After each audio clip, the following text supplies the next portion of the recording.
Thank you very much. Please sit. I'm honored to welcome Prime Minister Lee of Singapore to the White House today. Thank you, Mr. Prime Minister. Thank you, President.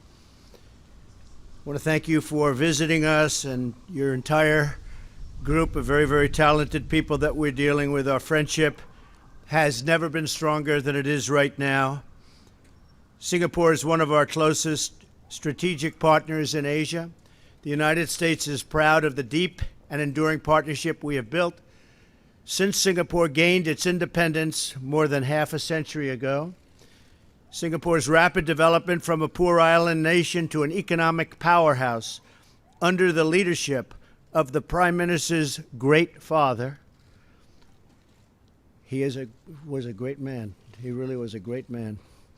Has been one of the incredible economic and political achievements of the past 50 years. Singapore's strong commitment to the rule of law, to international property protections, and to the principles of fair and reciprocal, one of my favorite words when it comes to trade, has made the country a magnet for business. Today, over 4,000 American companies are operating in Singapore, and we have a very large trading relationship with Singapore. Earlier today, the Prime Minister and I witnessed a contract signing between Singapore Airlines, a great airline, and Boeing, worth more than $13.8 billion. I want to thank the Singaporean people for their faith in the American engineering and the American workers, and our American workers deliver the best product. By far, our robust partnership extends far beyond economic cooperation and trade. Mr. Prime Minister, as your father rightly noted, the development of the economy is very important, but equally important is the development of the nature of our society. So true. The United States and Singapore share profound belief in a society built on a foundation of law. A nation ruled by law provides the greatest security for the rights of citizens and the best path to shared and lasting prosperity. Both the United States and Singapore understand the unmatched power of private enterprise to uplift the human condition. These values have made our society stronger, sustained our partnership through the Cold War, and laid a critical foundation for our lasting relationship today. Our common values and interests have led to a vital security relationship. Throughout Southeast Asia, the United States and Singapore are currently working to enhance the capacity of law enforcement, fight terrorism, and bolster cyber defenses. Our two nations also share an unwavering commitment to countering the North Korean threat and promoting freedom of navigation in the South China Sea. Singapore was the first Southeast Asian nation to join the coalition to defeat ISIS. That was very far thinking.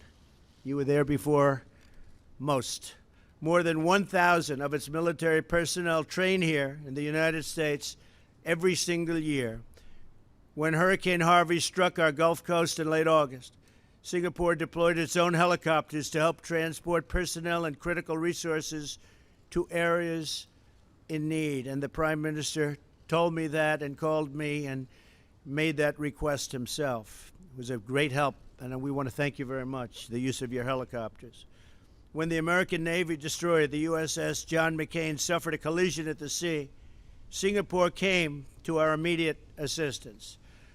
On behalf of all Americans, I want to thank the Prime Minister and the people of Singapore for their support, which has been tremendous, and for their friendship. In a few weeks, I will attend the U.S.-ASEAN Summit in the Philippines, where we will celebrate the 40th anniversary of U.S.-ASEAN relations.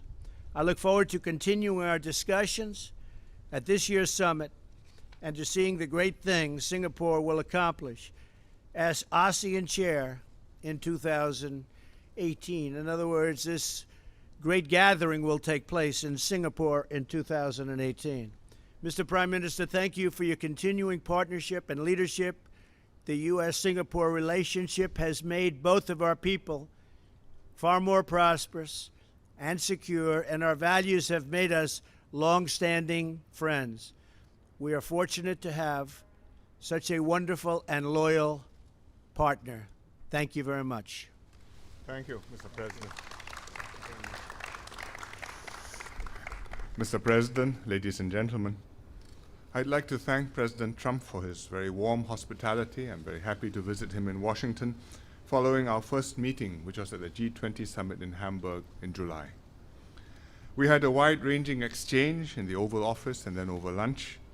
We reaffirmed the robust and enduring partnership between Singapore and the United States over the last 51 years. It's a deep and wide relationship with substantial cooperation in economic, defense, and security spheres.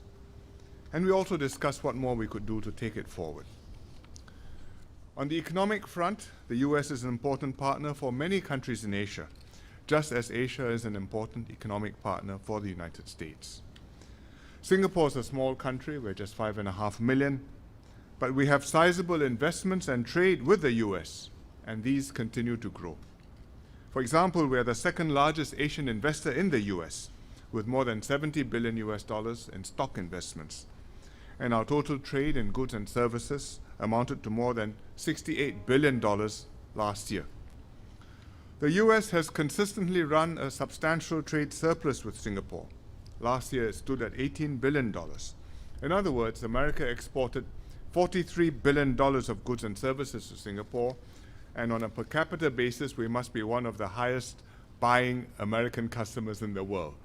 $7,500 worth of American goods and services yearly. iPhones, pharmaceutical products, tires, golf clubs, financial and consultancy services. I mean the sticks, not the associations. And I discovered recently, looking at my sports shoes, that my New Balance shoes, which are very good, are made in the US, probably in New England. And of course, we buy Boeing jets.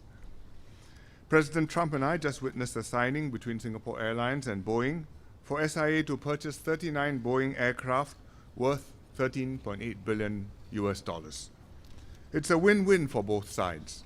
It will further modernize SIA's fleet and also support many American jobs.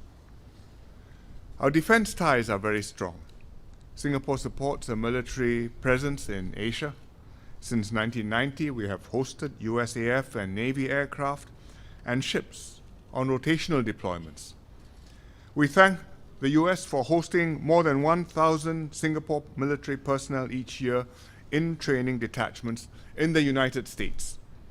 We have forces at Luke Air Force Base in Phoenix and in Marana, also in Arizona, at Mountain Home Air Base in Idaho, at Grand Prairie in Texas, and in Fort Sill, Oklahoma, where I spent 3 months many years ago. In fact, our Chinooks and military personnel in Grand Prairie were deployed to assist in the Hurricane Harvey disaster relief operations, and we are glad to have been of some help to our very gracious hosts. We have a close partnership too on security cooperation, including transnational security, terrorism, and cybersecurity. Singapore has lent early and consistent support to the Defeat ISIS coalition. We were one of the first countries to participate and are still the only Asian country to have contributed both military assets and personnel. And as I told President Trump when we met, Singapore will extend our existing deployment to the operation into 2018 for an additional year. President Trump and I naturally discussed the situation on the Korean Peninsula. We strongly oppose the nuclearization of the Korean Peninsula as it affects the peace and stability of the region. And like the US, we condemn the DPRK's dangerous provocations. These pose a serious threat to regional and international peace and stability. I shared with President Trump what Singapore has done to pressure and to isolate the DPRK, going beyond UN Security Council resolutions. But there's no quick and easy solution. Pressure is necessary, but so is dialogue. The US will need to work with others, including China, South Korea, and Japan, and Russia, to resolve the issue. President Trump will be visiting China in a few weeks' time as part of his first visit to Asia. Singapore, like many other countries, watch your relations with China very closely. It's the most important bilateral relationship in the world. China is the US's third largest export market for both goods and services. For agricultural exports, is the second largest. They buy soybeans, grains, and cotton, as well as farming machinery. And I'm quite sure that as their incomes go up, they'll buy more and more good American beef. I express my hope that the US will be able to maintain a stable and constructive relationship with China, engaging each other at the highest levels, building trust, establishing institutional mechanisms. Good US-China relations will benefit the region and the world. They will enable countries in the Asia-Pacific, including America and China themselves, to enjoy regional stability, peace, and prosperity. Finally, I look forward to seeing President Trump again in Vietnam and in Philippines next month to attend the APEC and ASEAN and East Asia Summit meetings. His presence in Asia will mean a lot to America's many friends and allies in the region, and it will open doors and develop markets for US exporters and investors.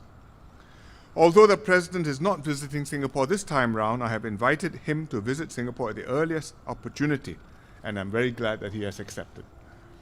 Singapore will be the ASEAN chair next year, and we hope to strengthen our ties, ASEAN's ties with the United States, and further ASEAN-US cooperation.